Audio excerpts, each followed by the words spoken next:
Hi Eddie, good Hi, morning. Reza. Can we start with Lewis Hall, please? Obviously, such a big blow for you and the player to lose him for the remainder of the season. Just your reaction to that news. Yeah, really disappointed for Lewis. Devastated for him actually because he had so much to look forward to um, at this moment of the season. With obviously the cup final will be a big thing for all the players at the moment, but Lewis would had also international, possible international experience coming up, and he was just in really good form as well and playing very well. So yeah, that's a big blow for him. For us, most important thing now is his recovery and making sure he comes back as good as he's been. Did he sustain the injury at Liverpool last week, or was it a training ground problem? No, it was from the game, but I don't necessarily think it was in that game. I think there was a slight build up on speaking to Lewis afterwards and trying to find out the sort of the timeline of the injury. But that was the game where I think the feeling in his ankle had just got to the point where it needed investigating. He played very well in the game, but he just had a bit of stiffness and swelling afterwards. So we investigated, and obviously it's landed to this point. And for any player to know that they're going to be out for a period of time must be difficult. The exact timing of this must make it doubly hard for him. How do you feel he is emotionally after this news? Yeah, I think initially, with any player in this moment, he would have taken that quite emotionally, and you expect that because there's so much at stake, and Lewis, along with the rest of the players here, have given everything to try and get to this moment and obviously win a trophy for the football club. So that was the aim, and that was in his head. Unfortunately, that was taken away from him at quite a dramatic late moment. But I think he's in a much better place because once you have a few days to take in the information and then you know what's going to happen. I think as soon as he's going to obviously have an operation, as soon as you have that, then I think your mind's in a totally different place. And what's the situation right now as it stands with Sven Botman and his knee injury? So with Sven, we've been trying to get him back to full fitness, and he was actually very close for the Brighton game. Just the day before one of the last actions in training, he felt the same problem in his knee. So that meant, again, just a sort of a resetting, and we still hoped he could come back. But then this week again, he's felt the same discomfort, so it looks like he'll now have to have an operation. I think you've told us previously that it's the opposite knee to the one that he had the 2 ACL injuries in last season. What is the nature of this problem? This has come actually from a knock in one of his first games back, and again he didn't feel it was a big issue, but I think there's, without going to too technically, just needs a real small operation just to clear out some fluid, and then he'll be fine again. It feels like this week in particular, with the disappointment of losing to Brighton, losing Anthony Gordon to suspension, and these 2 injuries, that probably hasn't been a lot of good news around. How challenging has it been for you this week? It's not been the best of weeks, is it? I think it's been one of those weeks that challenges you in the job that I'm in. But I think you always need a level head. You need clear thinking, and you need to put it always into perspective. We still have a very strong squad. We still have a very strong team. We're going to miss the players that we're going to lose, and that's a big disappointment. But it's always someone else's opportunity, and we have to look at it that way. And those players I know will be supporting us and hoping we can do really well. And last question from me, just about West Ham away on Monday. They've had some good results recently under Graham Potter, so they're also a team that beat you under their previous manager earlier in the season. In isolation, this game, given your situation, how the table looks, how big is Monday night, but also how big an opportunity could it be? Yeah, I mean, it's a huge game for us, and I think that can't be lost. We can't get distracted. We can't lose the focus on the Premier League. And I know all the talk will be of the game ahead after West Ham, but for me, the focus this week's been very good from the players. I've been really pleased, despite the sort of outside noise going on with the players that we've already discussed. I see a determination to try and do well in the game. West Ham, always a tough place to go to. Graham, always a difficult manager to prepare teams against. So yeah, we're looking forward to the challenge. Thanks, Reza. Peter? Eddie, good morning. Morning. Anthony Gordon's red card obviously has left you another body down. Why no decision to appeal that? Well, I think it's always a discussion point, and we discussed it as a club with the respective people that we need to discuss it with, lawyers, etc. And we just felt that there probably wasn't sufficient grounds to do that. How frustrating has he found all that? The player, Anthony. About no appeal, because again, that would have given him maybe a chance to play on. Yeah, but I think that you have to look at it in isolation. You have to review the incident. There was no intention from Anthony. He didn't mean to. Without going into too much detail on the actual event itself, I think the player sort of bends down. It makes it the sort of push look worse. There was no intention from Anthony to hurt anybody. But you have to look at it and go, does this have a chance of being successful? If there's no chance of being successful, what's the point of appealing? So Anthony understands that. And I don't want this to sound like a medical bulletin, but I mean Trippier, Isak, I mean they've also been mentioned this week as either coming back from injury or having little niggles. How are they, and is anybody else having problems? No, we've still got 2 more training sessions before Monday night's game, but at the moment that would be enough. And fingers crossed we can keep everyone else fit. And in terms of I know what you say about the West Ham game being the focus, but I mean, and that's always the important game, the next one. But I mean, surely at the back of your mind, you have to start thinking about the cup final, don't you? And who may be to rest, who may be to protect. No, I don't think so. No, the focus is on West Ham. It's a Premier League game. Our Premier League form is hugely important to us. We need to get back on track in that respect. We need to feel the momentum of winning, and the best chance we have of winning any cup is to go into that game feeling as good as we can. And the only way to feel good is to win. So we will pick our strongest team. Resting players doesn't even come into my head. I mean, if you think a player not playing for 2 weeks before a huge game is good for them, that's not the case. They need regular football to give them the best chance of being fit, but also performing. So those players, as I say, will play. And as you say, a difficult week in terms of the injuries and the build-up to 2 big games. Easy to feel sorry for yourself, easy for the players to feel sorry for themselves. How determined have you been that that's not the case? No, we're not feeling sorry for ourselves at all. It's part of the game. If you actually look at it in isolation, we've got 3 injured players in our squad. That includes Jamal Lascelles, Sven Botman, Lewis Hall, and we've got 1 player suspended. That's, by any team in the Premier League, that's not huge numbers. The challenge we have is we have a very small squad, as we've said all season. Our job now is to make the players that we do have fit and available feel as good as they can, so we can start winning again. Thank you. Thank you. Andy? Oh, Neddy, you touched on it with Razor. Can you remember in your managerial career a worse week in terms of luck, bad luck? Because it just seemed like every single morning there was something else. I probably had worse weeks in luck. I just can't recall them as we stand here now. I think the difficulty is when the news came out. It sort of came out day after day, and it made it look worse. But of course, behind the scenes, we've been dealing with Lewis's injury for a while. Sven's picture has always been slightly unclear. We hoped he would come back, but it's been unclear. Obviously, Anthony's red card was purely on Sunday, so we have a little bit more time than everybody else to digest the news. But I understand for everyone on the outside that would come as some big blows this week. Just on Sven, do you hope to see him back before the end of the season? Yeah, I think we should do. I think whenever you have it's a really minor operation, but whenever you have an operation, there's always a slight unknown. But we hope he'll be back. Sort of 8 weeks is the timeline, so that should give him plenty of time to get some games in before the end of the season. We talked about Lewis and how naturally disappointed and frustrated he is. How's Anthony? Have you managed to speak to him much this week? Different situation, naturally, but I imagine the level of frustration is the same.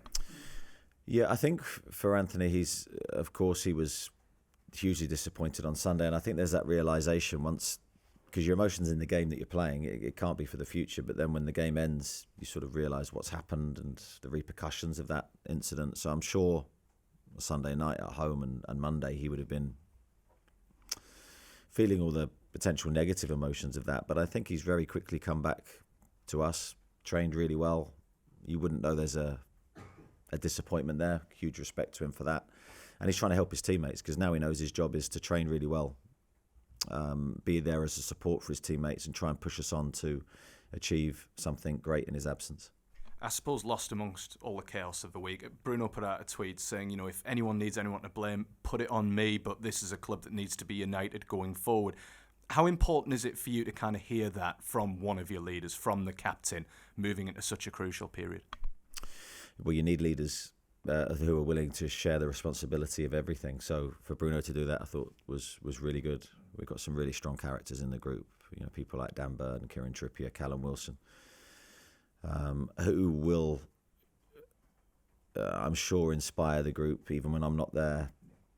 Drip feed really good, powerful messages into the squad. We've still got everything to play for. Nothing's lost. We've lost some important players, but that was what the squad's for. And all those players coming into the team will feel that they can add something different, and that's really powerful too.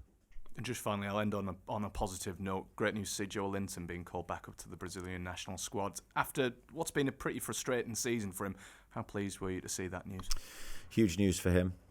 Delighted for Joe. He's such a passionate guy. I mean, he's had his own injury troubles, and I thought one of the highs of Sunday was to see him return.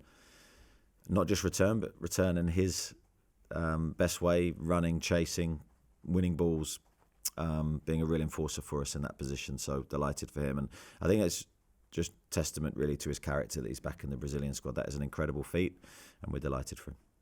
Thank you, Andy. Nisha? Morning, Eddie. Morning. As you said, a difficult week. You've got lots of problems to solve with your selection. And you said you do have this very small squad.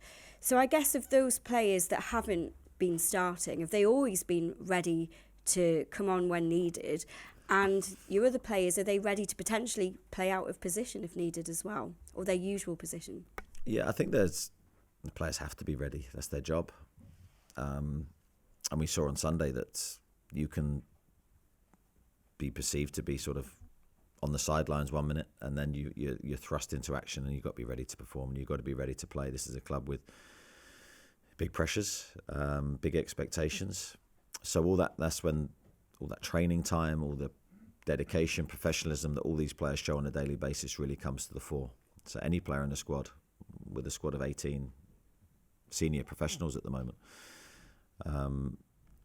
17 if you exclude Anthony, everyone's got to be ready to play, and they've got to be ready to play 90 minutes, and their fitness levels have got to be to that level. So yeah, we've been working hard with the players behind the scenes. We always do, so that everyone can play their part, and hopefully what will be a successful period for us.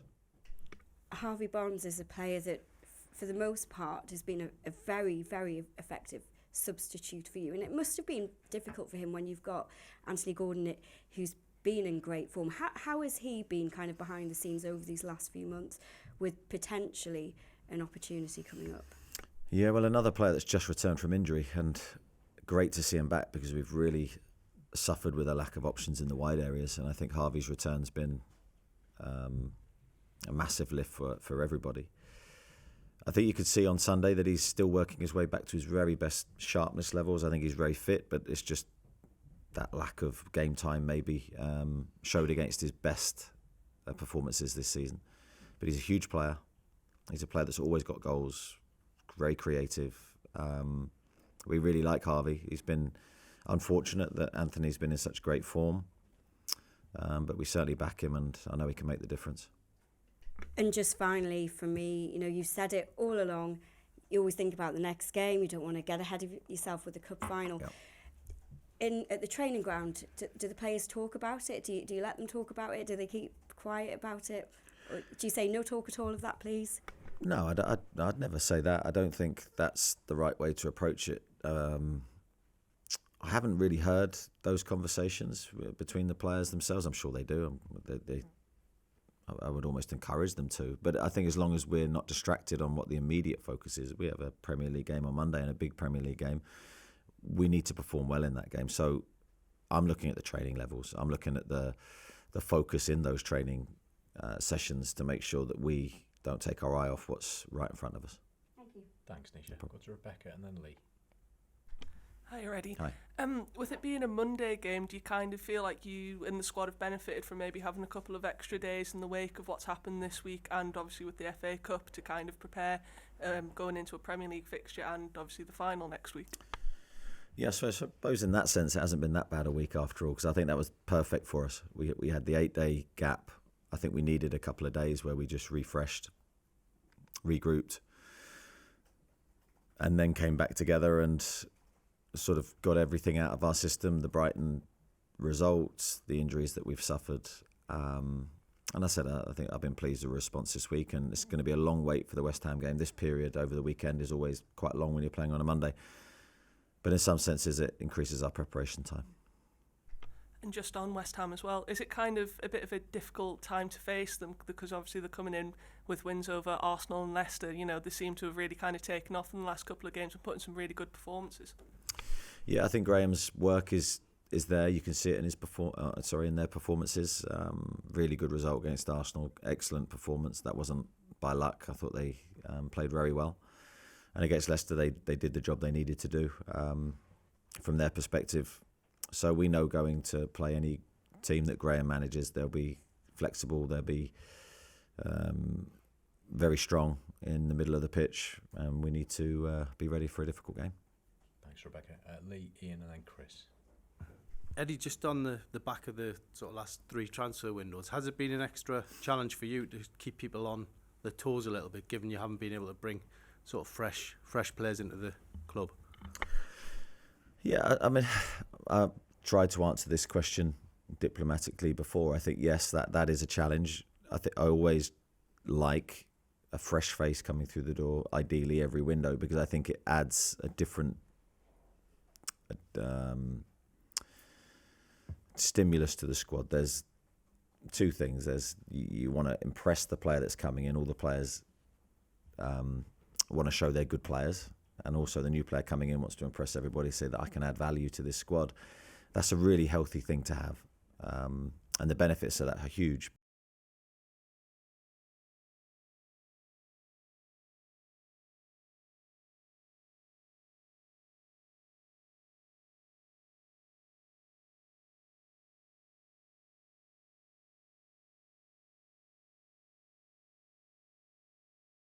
Just on Matt Targett, a player who hasn't had too many headlines recently because of injuries, but can you just give us an insight on what a willing lad he is behind the scenes? Doesn't seem to complain, and now he might get some opportunities because of what's happened. Yeah, he's exactly that. He's a great professional, really, really good teammate, very popular in the dressing room, very popular on the training ground, does his job diligently. He's really looked after himself. I mean, he's had various injury problems the last 3 years. That would probably be the biggest reason why he hasn't played. And of course, then he's come back to fitness, and the team invariably, when he's come back, has done well and has been settled. And of course, Lewis Hall's form this year has been really strong. So, but this does present a potential opportunity for Matt, and he's a player that will, in my opinion, never let us down. He's got a lovely left foot, really, really good technical player. So potentially opportunities for him on the horizon. Thanks, Lee. Ian? Good morning, Eddie. Morning. Callum Wilson's got quite a phenomenal goal-scoring record against West Ham. I think it's 12 in 15 games. To specific records of individuals against clubs, does that have a bearing on your selection ever? I don't know if I would pick a team based purely on that, but yes, I have been aware previously when I know when I've been picking teams, and you sort of get a gut feel that if it's a close call between 2 players, you might look at something like that and go, well, I'm going to go, that just tips it his way for this game. But really, you've got to look, more importantly for me, that how the current player is in, what form he's in, what condition he's in, rather than the historical data. It will be really, that will be the swaying factor for me. And another player, Dan Burn, has played a lot of games at left back. Now, you haven't got a lot of options in the centre of defence. Do you consider him now a centre half, and he isn't an option anymore for the left back berth? I wouldn't rule anything out. I think that would be foolish of me to do so, especially with such a small squad. That versatility that we have in the squad, players that can play dual roles, is hugely important. And we do have a few players that can we can shuffle around, but we're going to need to do that with limited options. Our back line looks, with these two injuries we've had, I think we've got 6 fit senior defenders. That's very light. So we might need all of those to play different positions. Thanks, Ian. Chris? Morning, Eddie. In terms of losing Anthony and Lewis, they're both obviously left-sided players, so it's not just that you're losing 2 players, you're losing the entire left-hand side, which has performed extremely well. How can you quickly build relationships there with players who obviously haven't necessarily played in those roles this season in time for A Monday, but then B, the final? Yeah, that's a challenge. And that's a challenge we've been trying to work towards this week, finding solutions. I think Lewis and Anthony had a very good relationship. You could see that when they played. I think they, as the games started to, as they started to play games together and obviously train together, and the number of times that they did, I think naturally you begin to understand each other's movements and preferences. So yeah, and potentially new look left side for us, but that doesn't mean it can't be really effective, especially with the players that we still have left available to play. And we do have, the fortunate thing is, on that side of the pitch, lots of players that want or have enjoyed playing left midfield previously. So the other side of the pitch has been a little bit more troublesome for us. So fingers crossed we find the right solution. And just on that, how important is having Joelinton back? A, how close to full fitness is he? And B, it always feels like when he's at his full athletic and physical best and the team performs at their best and he gives you something a bit different. Yeah. Joe's another one of those players that can play on the left and has done that really well for us historically. I think the most pleasing thing from Sunday, if I was to look for a positive, would be his performance, because I thought he looked energetic. He looked his normal self. There looked like there was no hangover from injury, and I'm not necessarily surprised by that because I'd seen the work he'd put in. He trained like an absolute beast because he knows what's on the horizon. He's got cup final aspirations, Brazilian international experience, motivation, so he worked really, really hard, but I thought he looked really good. Thanks, Chris. I've got Craig, Charlie and then Dominic. Eddie, just on Alex, can you give us a detailed sort of assessment, update of where he's at fitness-wise? Obviously, he came off late in the game. How is he and how will he be for Monday and then, by extension, the final? Yeah, he's fine. Sunday he came off, he was just feeling a bit fatigued, I think, towards the end of the game, a bit tight in his body. So we withdrew him. I'm just trying to think back to this week, but I think he's trained every day. He's good. And on the injuries and the adversity, if you like, with the suspension, from that kind of siege mentality emerge? Can there be positives from it whereby you engender the feeling of we've had this bad run, everything's against us? Can a positive potentially come from that? I think a positive has to come from that. It's for us to have any chance of being successful in the next few weeks. Going to a question earlier, there's no question of us feeling sorry for ourselves. We believe in ourselves, we believe in the group, we believe how we play, how we work. I believe in the characters of the players. I believe we've got a really special team, special group of people. But we need to come together, and after the Brighton game, that was a difficult feeling for 48 hours. But there's always a new day, and there's always a new way of looking at the same situation. For me, I look at it as purely, from my side, can I find answers to some problems? And then can we fight back even stronger? Thanks, Greg. Charlie? Morning, Eddie. Just on the injury front, I'm just curious, what has James Bunce's role been in all of this? Is he the one sort of leading the conversations when it comes to injuries? Yeah, James has taken that on this season, where he will, I'd say his role is to coordinate everything regarding a player's injury with, of course, the medical team in terms of assessing the injuries, getting the correct diagnosis, the right treatment times, and then beginning that process for the player to come back to full fitness. I have to say, I think he's been excellent in every respect. I think he's made a really positive difference for us. I think our injury record over the season has been very strong, and in part that's down to James and the medical team. And you could probably do with some defensive reinforcements right now. Is there an update on Jamal Lascelles at all? Making good progress, back out on the grass, not training with the team yet, but I'd say he'd be really happy currently with where he's at. Super lean, super fit. He's now entering the last phase of his recovery from injury, and hopefully we'll see him soon. Thank you. Dominic? Morning, Eddie. Just reading Lewis Hall's quotes yesterday on his injury, it sounded like he really wanted to almost keep playing through the pain barrier. From your perspective, was that ever an option at all? Well, fortunately, these things aren't my decision. Because obviously I'm weighted one way on what I want the players to do. And that's why we have experts and specialists. And I think the specialist opinion for Lewis was the big game changer. I think it was clear that he couldn't carry on playing, and the right decision has been made. We have to think of his long-term future. He's got a long career ahead of him, and we don't want this injury to stop that progress. And just on Joelinton, you've touched on him just before, but you've just got him back, and in terms of the Premier League, one booking away from suspension, that must be obviously more potential bad news and frustrating for you. Yeah, unfortunately for Joey, he's a very competitive player. He's always on the line, I'd say, in terms of that side. But you need players like that in your squad.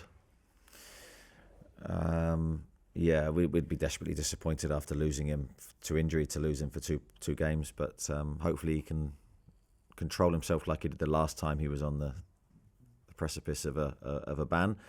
I think he went a number of games without getting booked, so fingers crossed he can do the same. Thanks, Dominic. We've got Kieran and then Martin to finish.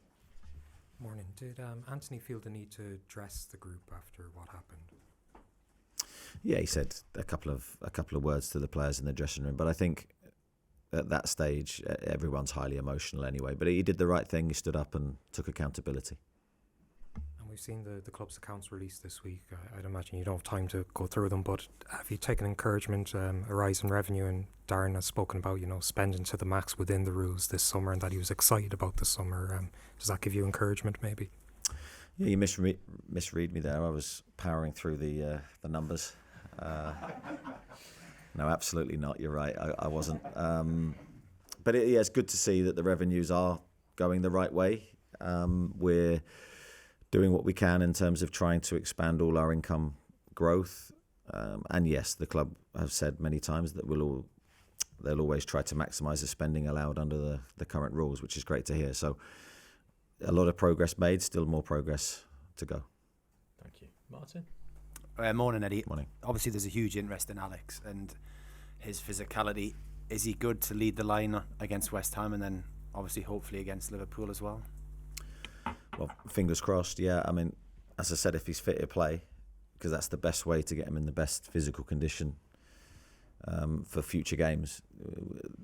Footballers are finely tuned athletes, and when they're ready to play, they have to play, and we have to give them that opportunity. So fingers crossed Alex will be fine. I understand the intense sort of speculation and spotlight on him, but the best thing we can do is just relax and let him play his football. Is there a hunger from him to continue his Premier League goals? And also there's a little bit of unfinished business with the cup final because he didn't start 2 years ago. Yeah, I think he's very, very motivated to score. I think that's one of the things that's so good about him. Same with Callum. They've got that desire to score in every moment, every training session.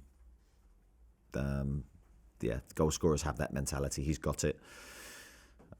So yeah, hopefully he's able to take his place on the pitch and do that.